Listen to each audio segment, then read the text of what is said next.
You never know what you're going to run into when you start taking things apart and figuring it out. So this turns out it's the precursor of the Lazy Susan. So what it is, it's a door, and on the door we have this. So they're fastened to the door. So when the door hinges, it's sent like this. You'd be able to put your stuff in here. It only has two. Now this one had too much weight in it, and this right here was separating some, so I'll put some screws in from the other side to hold that better. And there was no bottom spot, so you could use it as a normal cupboard there. So that's the kind of the Lazy Susan precursor. Maybe they were called Lazy Susan.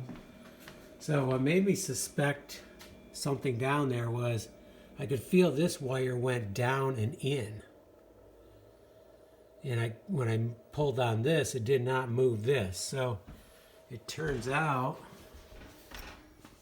underneath here, this was wired after the kitchen was put in.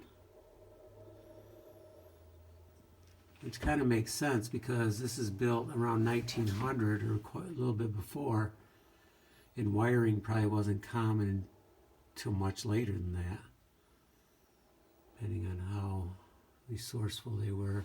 I would say this is 1950s wiring, but must have been put in before that.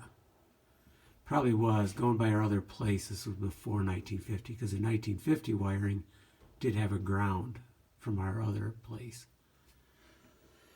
So that's the wire I can remove, because I really don't need anything going over there. Now the other interesting point is, so two wires are coming up from the basement. I suspect one is coming up from the other side of the sink.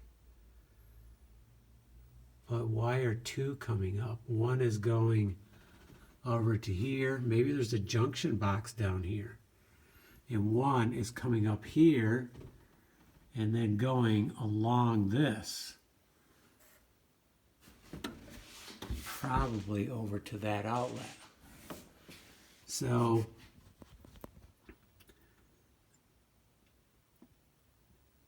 I do have access to more wiring than I thought. So I need to give this some thought. One is going up this along with this pipe, which at one point we're pretty sure there was a kitchen upstairs. So this might have been the drain for that kitchen. But it is disconnected below. There's no reason for it now. However, I guess we can leave it in because the wiring follows that up through, and you can see this little build out area.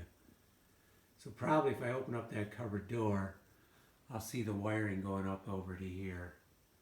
So it appears to be two wires. One probably to make that outlet hot up there. The second one to switch that light is what I'm guessing.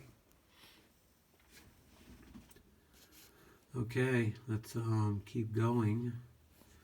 I think I'll go to the basement and figure out what they did down there. I bet there's a junction box down here is what I'm thinking. Okay, always interesting.